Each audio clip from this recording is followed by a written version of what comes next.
Landless labourer थे। 10 साल पहले जो सेंसस हुआ उसमें ये जनसंख्या खेती दर संख्या 28 से 55% हो गई। अब ये किसी भी देश के लिए चिंता का विषय होना चाहिए कि 28 से हमारा खेतहर मजदूर 55% पर पहुंच गया है और जमीन कम होने के कारण खेती से जो रिटर्न मिलना चाहिए वो नहीं मिलने के कारण उसके जीवन में ये मुसीबत आई है और वो मजदूरी करने पर किसी और के खेत में जाकर के मजदूरी होने पर मजबूर हो गया है। और दुर्भाग्य है कि हमारे देश में खेती में निवेश जो होना चाहिए वो नहीं हो रहा है। सरकार उतना कर नहीं पा रही है, राज्य सरकारें भी नहीं कर पा रही है और किसान खुद भी नहीं कर पा रहा है।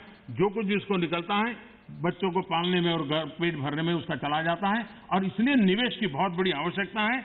जब तक हम निवेश नहीं लाएंगे, जब तक हम हमारी खेती को आधुनिक नहीं करेंगे, हम जब तक छोटे से छोटे किसान की भलाई के लिए व्यवस्थाएं विकसित नहीं करेंगे, हम देश के एग्रीकल्चर सेक्टर को ताकतवर नहीं बना सकते हैं। और इसलिए हमारा किसान आत्मनिर्भर बने, उसको अपनी उपज बेचने की आजादी मिले, उस दिशा में हमने काम करने की आवश्यकता है।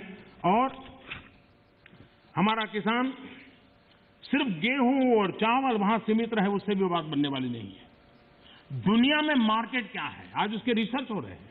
उस प्रकार की चीजों का उत्पादन करें और वो चीजें दुनिया के बाजार में बेचें।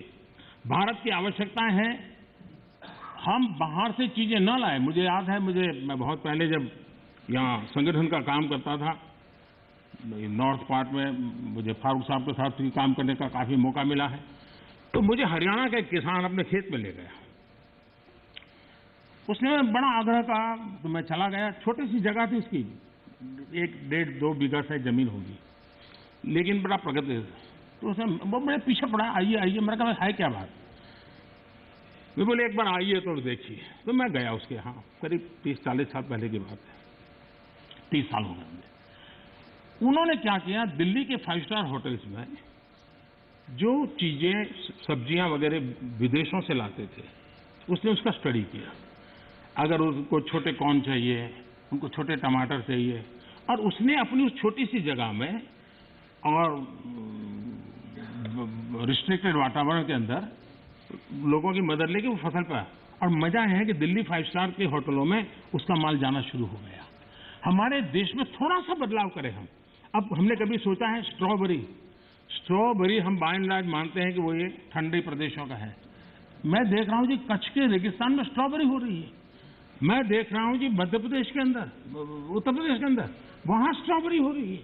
बुंदेलखंड में जहां पानी की दिक्कत है। इसका मतलब ये हुआ कि हमारे यहाँ संभावनाएं हैं। हमारे किसान को गाइड करके हम नई नई चीजों पे ले जाएंगे।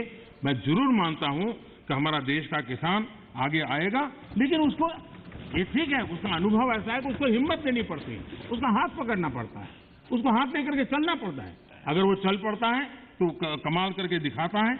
उसी प्रकार से कृषि के अंदर जितने नए रास्ते निवेश बढ़ेगा, मैं मानता हूं रोजगार के अवसर भी बढ़ने वाले हैं और दुनिया में एक हमें नया मार्केट मिल सकता है।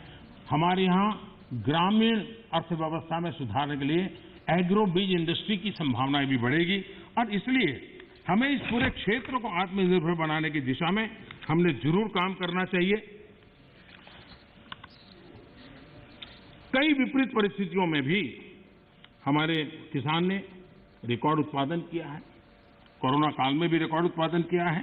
ये हम सब की जिम्मेदारी है कि हमारे किसान की जो परेशानियां हैं वो कम हो। उनके सामने जो चुनौतियां हैं वो चुनौतियां कम करने के लिए हम कुछ कदम उठाएं और इन कृषि सुधारों से हम उस दिशा में कुछ न कुछ करने का प्रयास कर रहे हैं।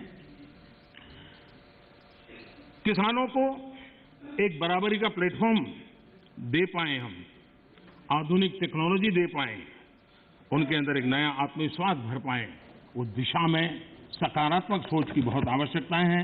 पुरानी सोच, पुराने मानदंड अब किसानी का भला कर पाते तो बहुत पहले कर पाते। सेकंड ग्रीन रिवॉल्यूशन की हम बातें कर ली, हम एक नए तौर तरीके